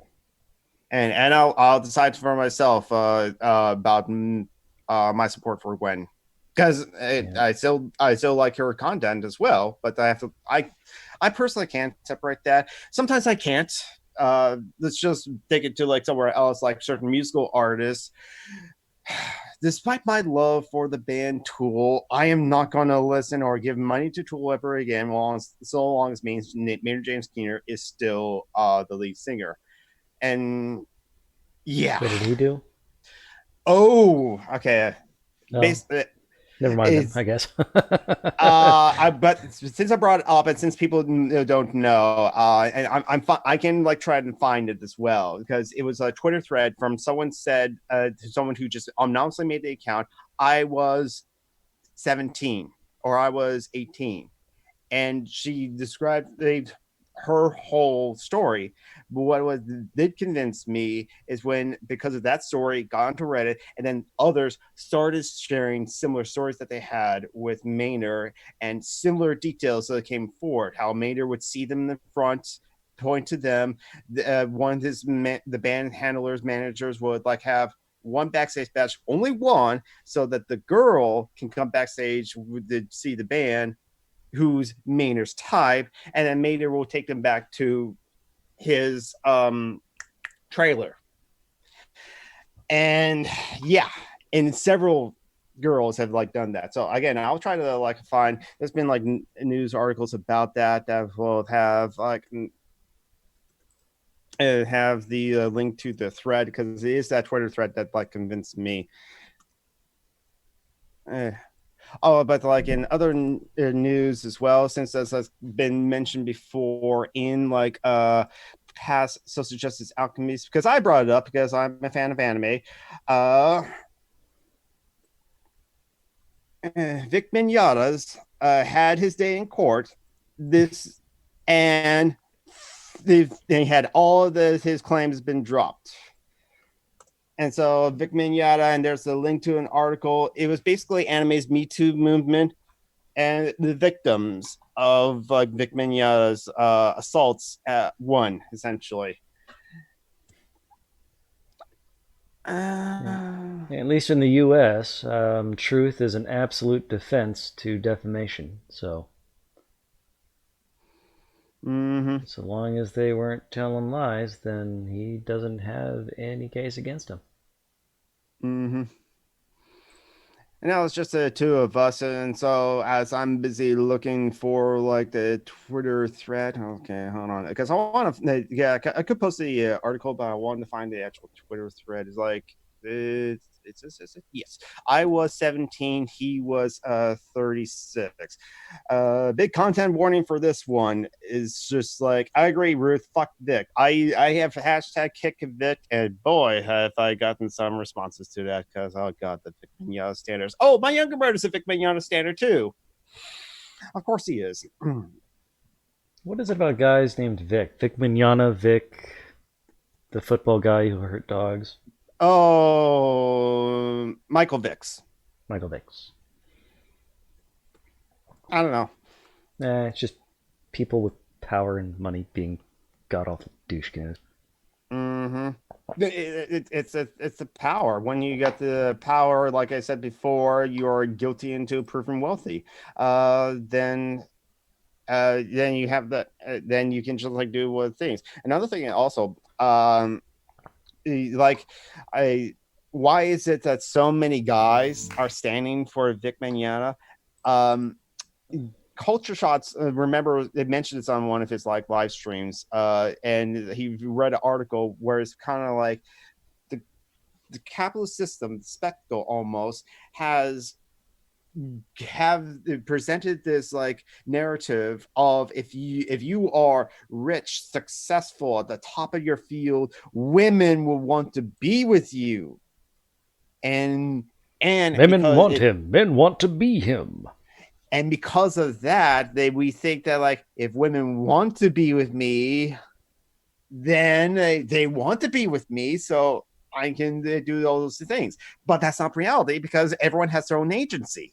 And so if women say no or don't want that or are uncomfortable, they have every right to say no, don't want that, leave, or be uncomfortable with what happened. And the Vic Mignogna, for example, has to face the consequences for the unwanted touches that they have. And that's what I can't understand. It's like that's some of these standards would like they would see the video. It's like, come on, no, she enjoys getting a kiss from Vic Mignogna. Do you see the creepy look that he has in his face? And she was 15, and it's obvious. We all see the photos. And also Vic Mignogna has this long history as well. And the fact that like he's been banned from like certain conventions that decided, no, we're not going to like accept Vic Mignogna because he treats the guests terribly. And Moby was a creep too. Basically, dudes get any sort of money and fame, they turn into complete creepy jerks. Or if they already have that in them, the money and fame allows them to be much more of a creepy jerks. And because like, hey, I'm the lead singer of Tool, and like, hey, you like to be with Tool and come backstage with me. And it's like, yeah, hey, I'm Moby. And so yeah, because of that like capitalist myth of like, but if someone's successful, women want to be him, so how come women don't want to be him? That in their brains and their minds it causes them constant dissonance. So that's like, no, those women must be lying, those women are trying to get like fame and fortune and are trying to ruin his career. Okay. And I saw this on like a Facebook, so I showed it around. Name any of the like 59 sexual assault accusers of Cosby. If all of them are trying to like gain fame and fortune, they've all failed miserably.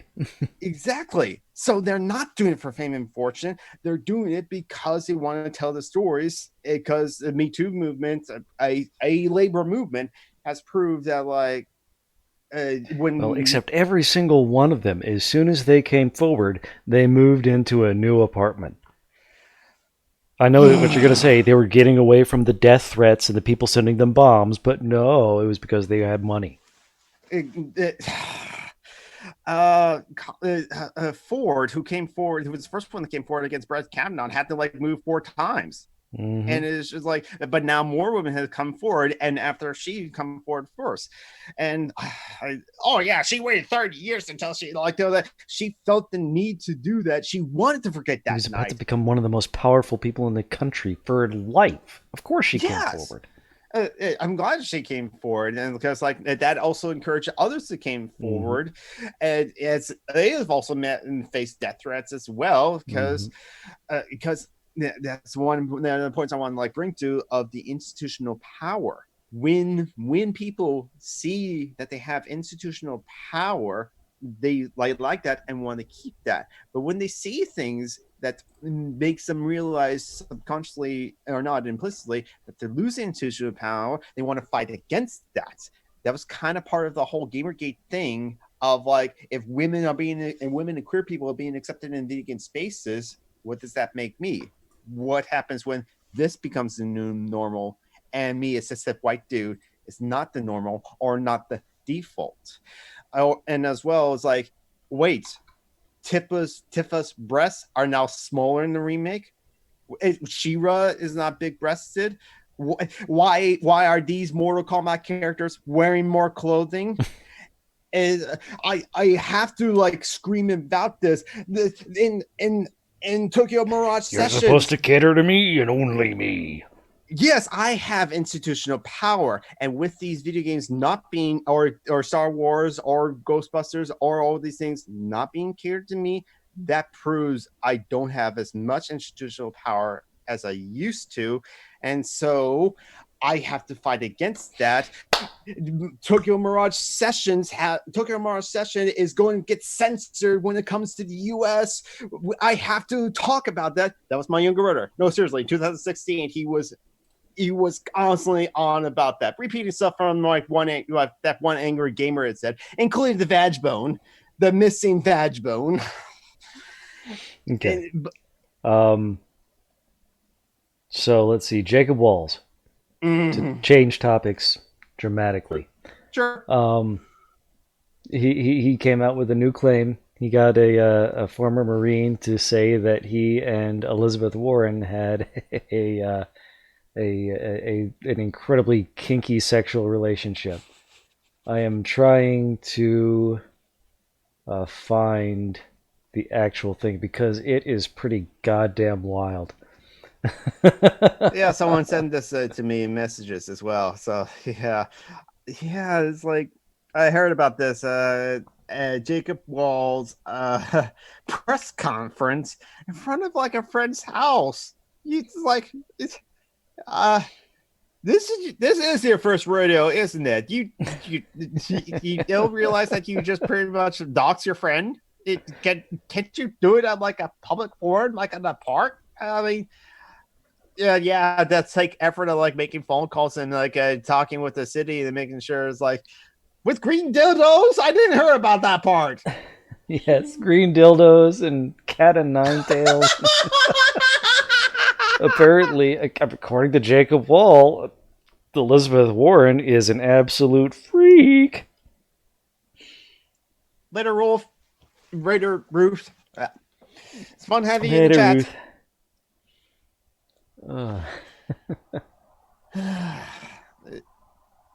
And now this is I can't find the actual list of claims, but it is so fucking wild. Let's see if I can find it from like what I've like found.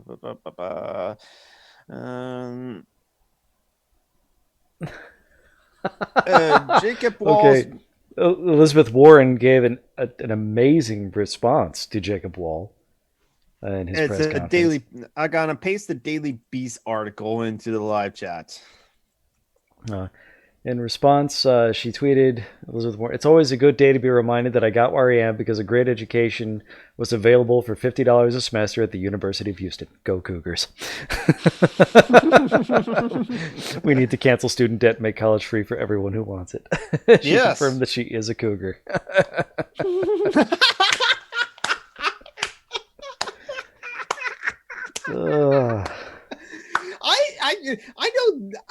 I don't get that like party loyalty or that team loyalty. Even though I have like Seahawks t-shirts, go Hawks. Yes. Oh damn it! I just did it right there. But yet that use of like team loyalty or team spirit to say that she's a Cougar was awesome, was brilliant. I love that. And I think Marty Abernathy pasted the Thought Slime video about the Jacob Wall thing as well. No, it's just something else. No, it's Gracious Cat. Yes, CC. Apparently, Steve Shives has beef with. I mean, so much drama. Well, this was from 2 years ago, actually, because Gracious Cat did make a Blocked by Steve Shives video. That's pretty much it. Is a Gracious Cat, Vadim Nunquist, he's still like still like registered Democrat, still like pretty centrist. So it's like politically we have our differences, but I see, as Gracious Cat, he's just like making like comedy videos, and who's he's like going after is mostly like anti-feminist right wingers, and for the most part, I like his videos, and so I don't have any problems with it. But I can understand how when Steve Shives was getting a lot of harassment for being blocked by Steve Shives and for his wife appearing on the Monday Ramble, that's the whole thing. Steve is being cucked by his wife. As it's Gracious Cat did join in on that, and I think that's also why Hugo and Jake also did as well. So that's why I can understand Steve Shives not wanting anything to do with anyone that like joined in on that harassment or joined in on that like blocked by Steve Shives praise. And yeah, Steve does know that like his other friends are.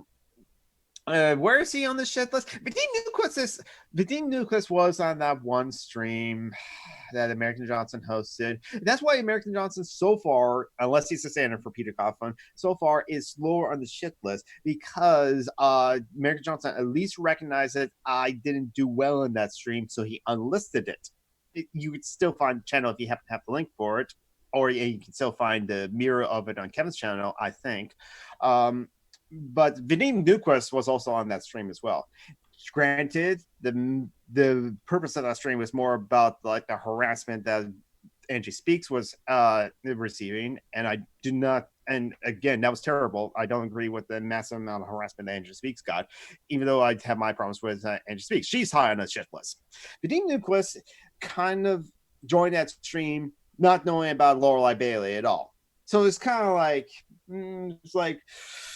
if Vadim Nucleus stands for Peter Coughlin, then he's in the middle of the pack of the shit list with all the other like Peter Coughlin standards, like Mitchell, like Sarah Zed, like did Quentin Reviews like do the video? Quentin Reviews did a positive review of like Contra, so that's where it's like on the Quentin Reviews like not a favorite person of mine. But then again, I don't watch those videos. So Vadim Nucleus, I guess lower to middle, moderate on the shit list. It's like I don't place him high because like Vadim is, as a guy himself, he seems great, and I think if we can like get him to understand the full story of Lorelei Bailey, he might be like, oh, I didn't know about that, because that's like Kevin Logan's problem. He doesn't know about the Lorelei Bailey thing, so that's why he would defend Peter Coughlin. When it was way back when earlier this year, January, when it was David Charette, who I also have problems with too. He's on the shit list. But at least David Charette said it wasn't about him, but he posted a video saying like, come on, Lorelei Bailey's a piece of shit. So Kevin Logan responded to that to defend Peter Coughlin at that one. And that's where, that's kind of where like Julie's like had a bit of problems with Kevin because of that since then. And it's up to Julie if she still wants to be friends with like Kevin Logan or not. But yeah. So Jacob Wall. Let's bring it back to that. So he had a press conference outside his stupid fucking house. His friend's house, I think. With a guy with a goddamn XXX tattoo. The more you know about the story. Oh God. Oh. Wow. It's amazing. And yet he's like trying to do the thing that like all these like people is trying to do like all those, and he's trying to do the things that like a lot of the right wingers like claim that Me Tooers are doing. They're trying to like get famous. I guess it's working for now, the short run for Jacob Wall. We know his name, but we're not going to take those like accusations seriously unless there's something to that. But from what I gather so far, because like I don't know much about the story honestly, is that like it's like if there's an investigation and the story is bunk, we can easily know that the story is bunk because of that.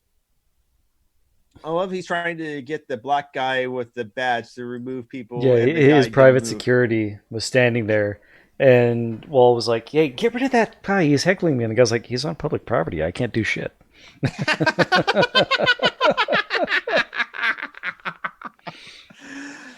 Oh Yeah. So I don't know. I don't think that people can get famous from just accusing someone of like doing that, because it's also happened before. I just forgot when. So like when someone tried to like fake an accusation story against someone else, I don't remember who. People look into it and it's just like, wait, hold on. And once people are been pressed for questions about what happened in details and something like that, they fell apart. I just forgot the specific situation I'm thinking of. That was some months ago.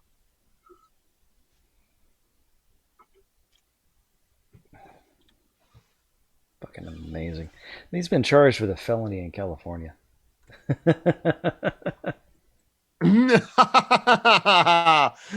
Oh, there's that.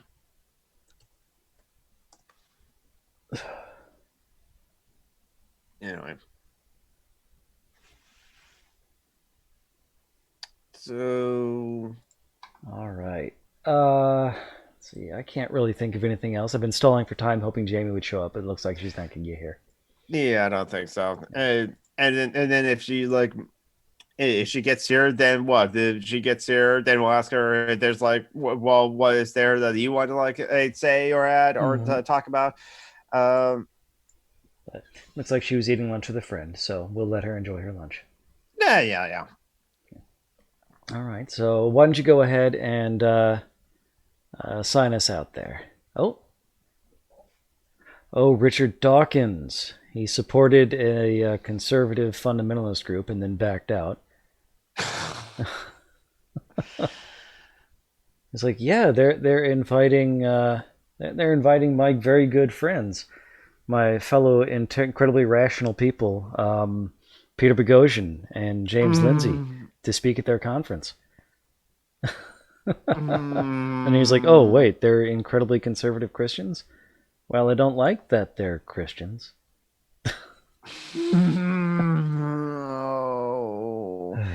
Oh God. Okay. Who came out from New Atheism that isn't shit?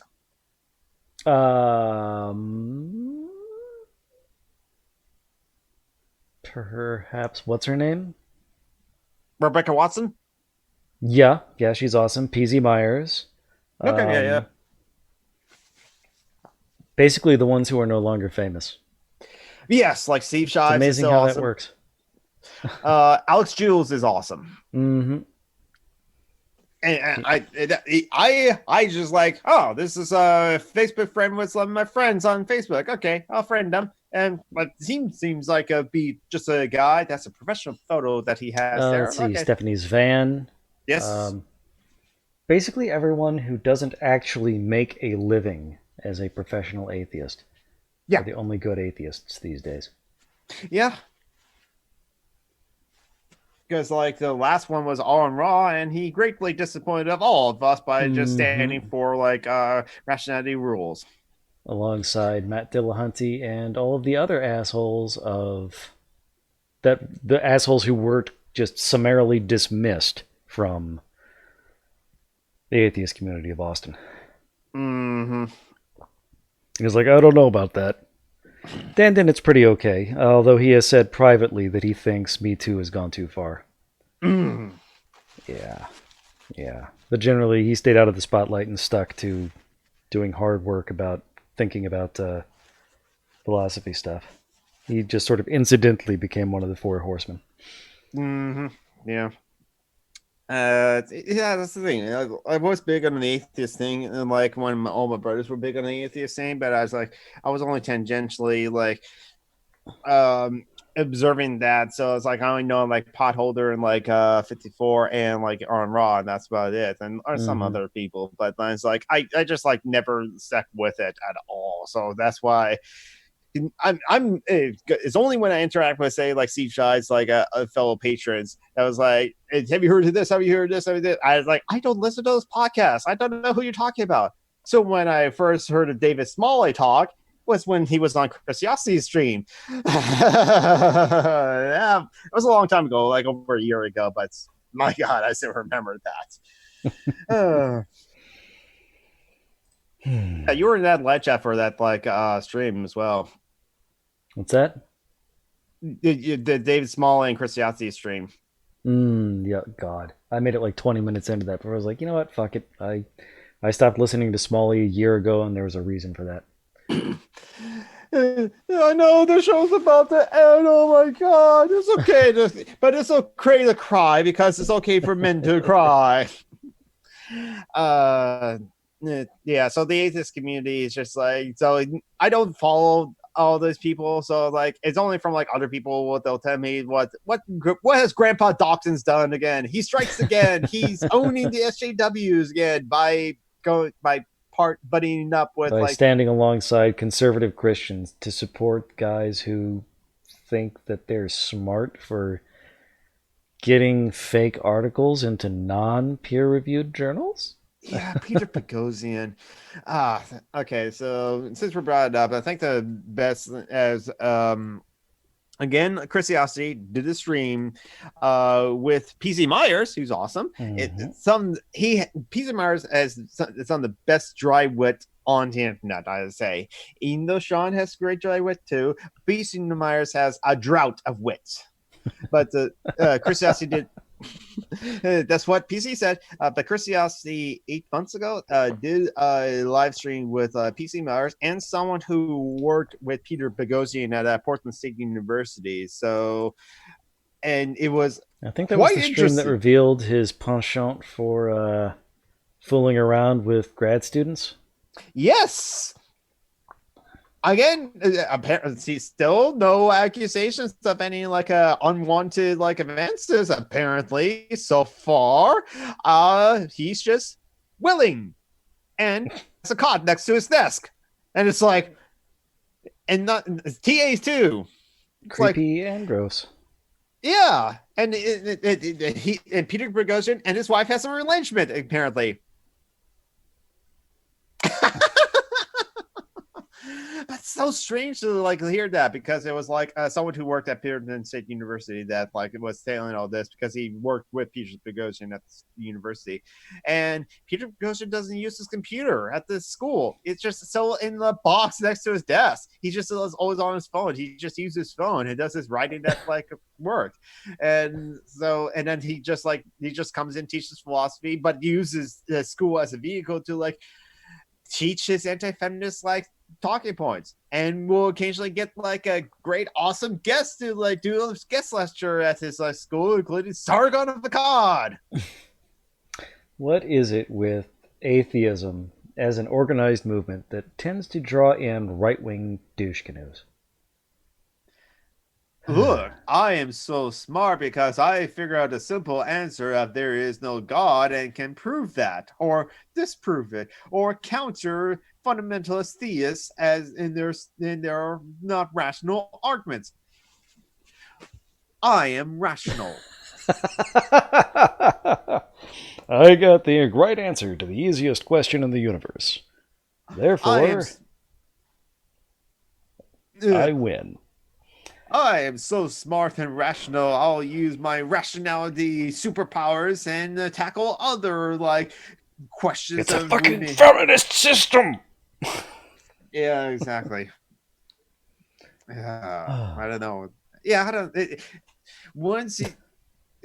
I think there's also something. I think there is something to how cis white men have life on easy mode, and so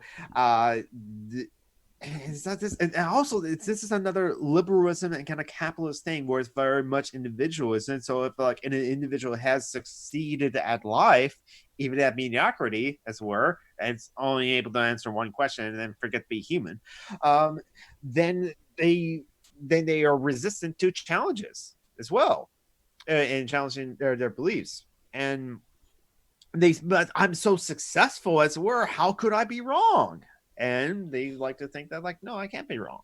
And once they start thinking that, then it's like, don't know about this feminism thing. I don't know about this SJW thing. You don't know about like all of this thing. Oh, come on, I'm right, aren't I? People like me, therefore I'm right. I'm getting money, therefore I'm right. I'm right, therefore I'm right.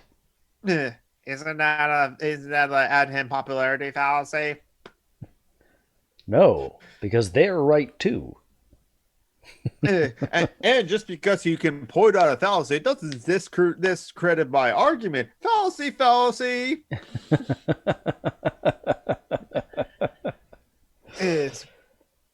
But yeah, when you're a mediocre white man and manage to find success in this system, it's because of you. It's because of you have the power to do that. Capitalism says the individual has the power, not the system.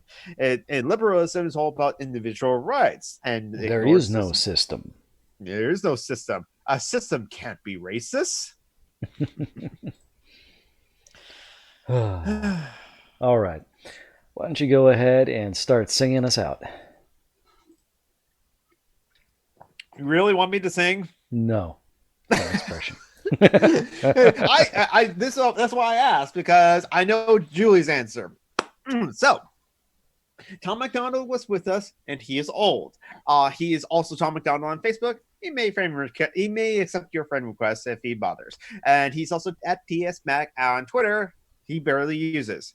J&J was unable to join us, but J&J is always with us in our hearts and in our consciousness and our thoughts, because she is awesome. She is at Slightly Sluggy on Twitter, and you can give her a coffee, the coffee.com/slightlyflighty1, and that's one spelled out ONE, and it's down in the description as well. Little Anno was unable to join us. She is sick and is she's able to handle fibromyalgia and arthritis just fine because she deals with it every day. But once she gets a cold, oh god! It's just an additional thing on top of the chronic illness she already does it. So I don't blame her for not joining us, taking some dinner and getting some rest. So get well, Little Anno. But she is the curator of the Facebook page, the Criff Crafter, and for arts and crafts, where she barely updates. She is an admin for the Facebook page Anarchist Memes, so go check that out. And she is the curator of the Facebook page Misandry Animals. So go to that Facebook page for awesome, silly fun and talk about animals and misandry. And she's also at Little Anno on Twitter, so follow her there as well. And do not be a douche to her. She won't tolerate that. She has a cane. She knows how to use it.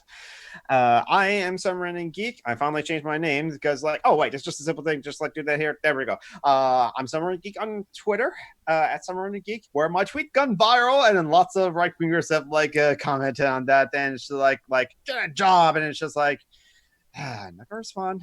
I am Some Random Geek on YouTube. I will post most videos. I have one that's about ready to just be unlisted, and I just have to get the tags for it. And I think everyone's going to enjoy it.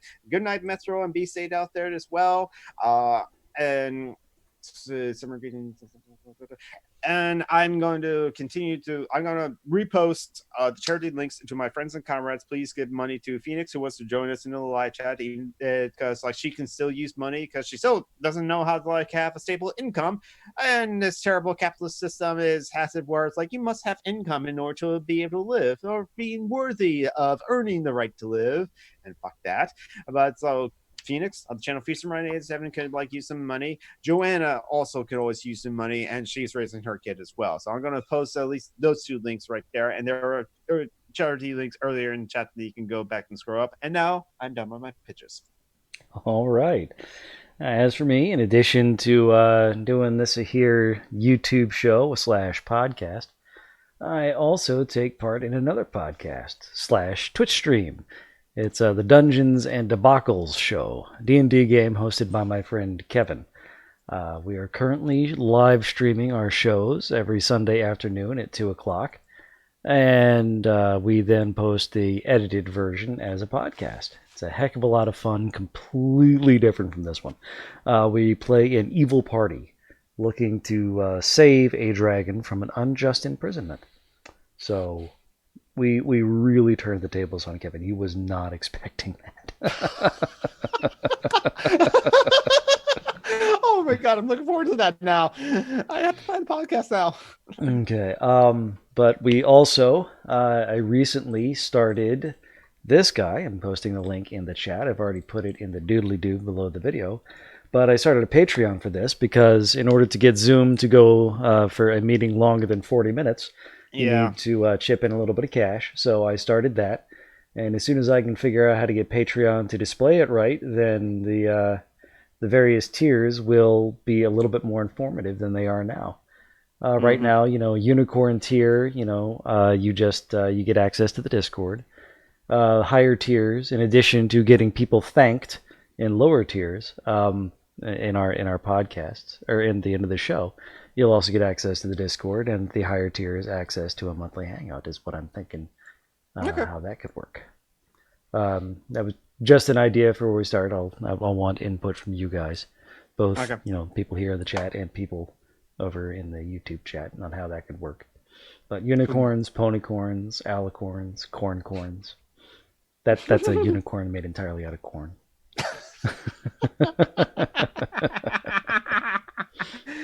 So if we can get that running, I'll do that. That'll help pay for Zoom, and also maybe upgrade the thing on Buzzsprout so that we can have longer than half an hour for the podcast.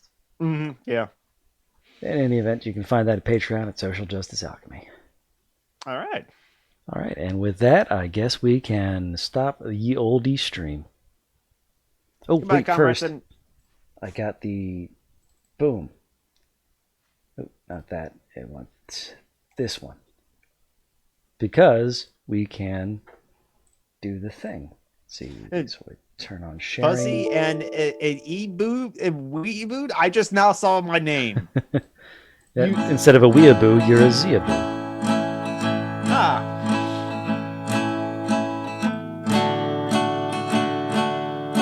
Oh, okay. I see what you're doing here now. There we go.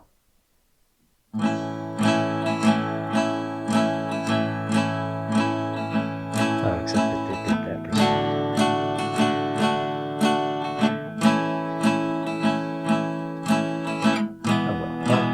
Hopefully the audience was able to hear that, because if you were playing something, I didn't hear it. Okay, the audience definitely would have been able to hear it, but I screwed up the thing I was trying to share. Oh, you were doing the outro music, yeah. Yes, I did portion of screen instead of computer sound only. Oh well.